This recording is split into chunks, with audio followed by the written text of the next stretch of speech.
Hello and welcome to my winter home.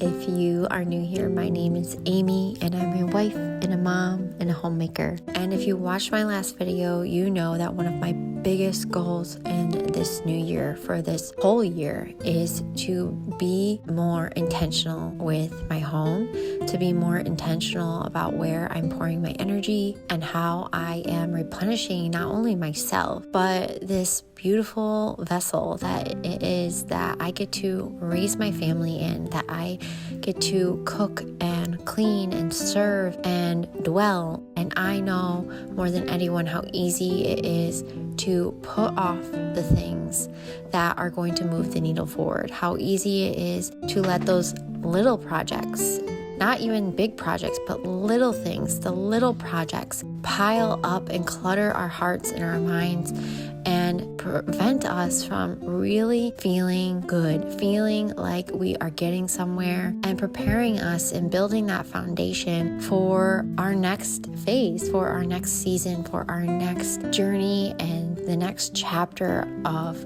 our lives, of our homes, of our seasons. So that's what we're going to be doing in today's video. I am going to be tackling some of those small and big projects that I have been putting off that are really necessity in order for me to really create the vision that I have for this year within my home. So one of the biggest projects that I have been putting off has been refreshing the windows in our home. If you have been around my channel, you've probably seen throughout my home, we have a lot of natural light. It's one of the things that I fell in love with first with this home. It's one of the things that I envisioned for my future home for years and years. On my vision board, I always had a house with tons of big windows and natural lighting. But with that said, with a lot of windows does mean a lot of responsibility. There's a lot of upkeep in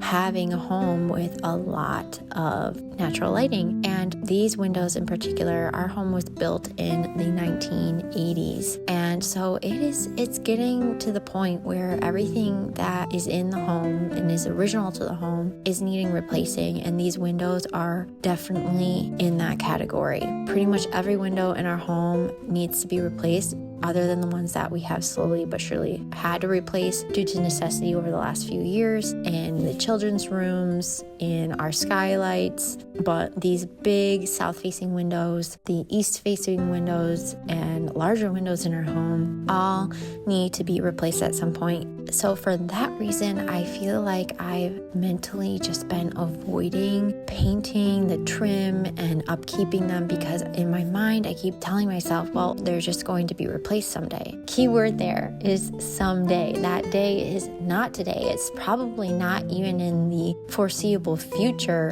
And so by avoiding upkeeping those windows, I feel like perpetuating my own dismay. Everything that I have refreshed in our home has this beautiful bright white trim, and these windows have this old off-white chipping paint, and every time I look out the window I feel like it's what my eye catches. My eye can see the difference in the reflection of the paint and of the lighting, and so it just creates this lack of cohesion. It creates this disruption almost of the eye when I go to look out my windows. One of the features that I love the most of our home, something I do so many times throughout my day, I am reminded of the thing that I am avoiding and something that I keep putting off. So no more am I putting off these windows. And one of the things I am so motivated to make beautiful and more functional is my kitchen. And so I am painting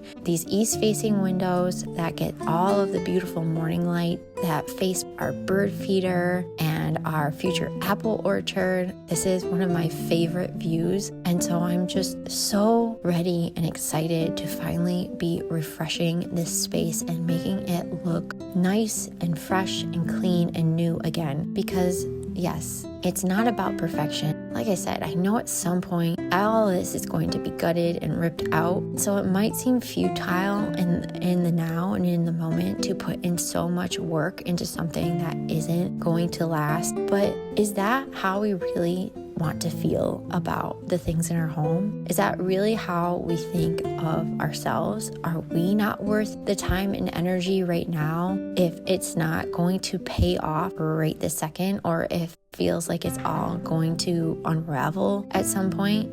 Some analogies that came to mind as I was thinking about this is like moving your body with exercise. Is it really worth sacrificing those 30 minutes to go exercise and get all your equipment out, do your video, if perhaps while you're doing that, the kids are going to make a huge mess and that you're going to have to clean up? Or you're going to do the workout and you're not going to see those new abs or fit into those jeans just right away. Nothing is instant. Nothing is instant gratification, and nothing comes without a cost. With everything that we choose, there is something that we have to give up, something we have to sacrifice. And so, yeah, it was a lot of work to paint these windows, to do it in the little cracks of my day during quiet times and nap times, to give up my rest. I put in the work of refreshing these windows, but it feels so good to know that I've set the foundation to move on to the next layer of refreshing my kitchen as a whole, which is painting the walls. And until I painted the trim, was I going to be ready to paint the rest of the space. And so, yes, it was a lot of work and there's still work to be done, but it's like you're putting in those reps. You're putting in the work that's going to lead to the bigger payoff.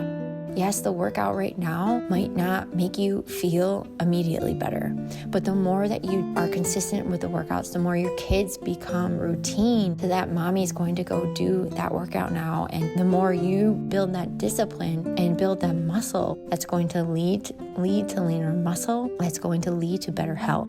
I am right there with you. I am working so hard to try and shift and clean up my mindset when it comes to being a homemaker. I'm always trying to assess and reassess where it is that I am diminishing my own joy.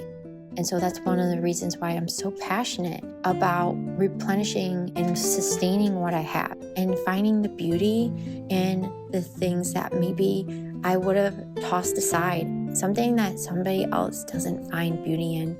How can I find the beauty in it? How can I recreate it, re-envision it, and make it new again?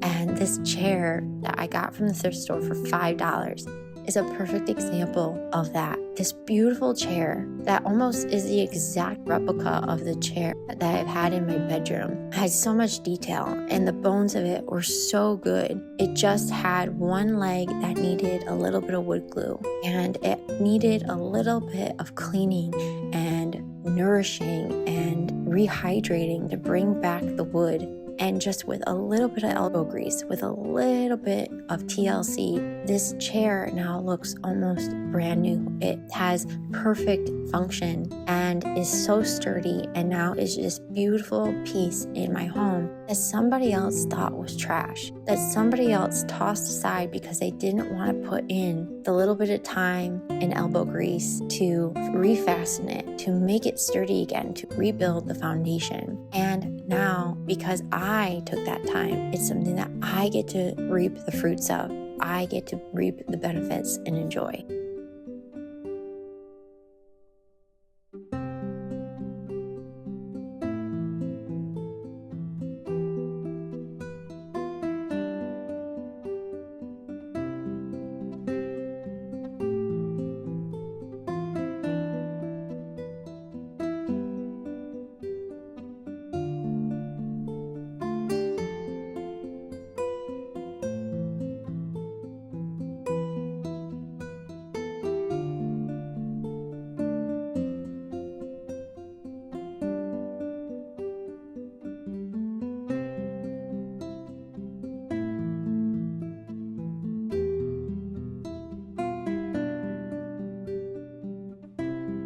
Another thing that I am needing to refresh is my sourdough starter. During the last 4 to 5 weeks, my husband and I have been on a gut health reset. I have not been baking like I normally do and making bread as often with my sourdough starter.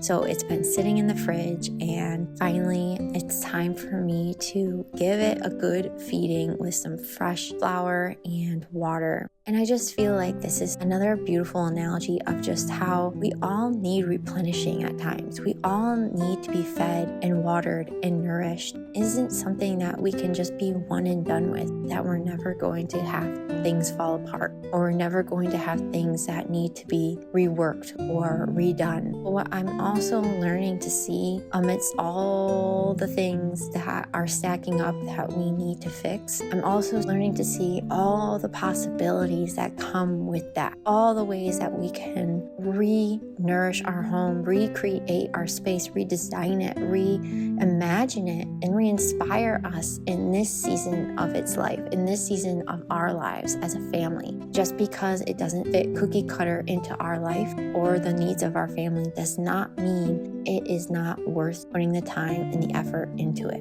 We don't need to toss it aside and go get a new house. We just need to learn to be content with the things that maybe we cannot change, to reimagine our own desires and wants, and how can we mold the two together. And I really hope that in sharing some of these little ways that I'm doing this in our home, it can inspire you this year to do the same in your own, with your health, with your home, with your family.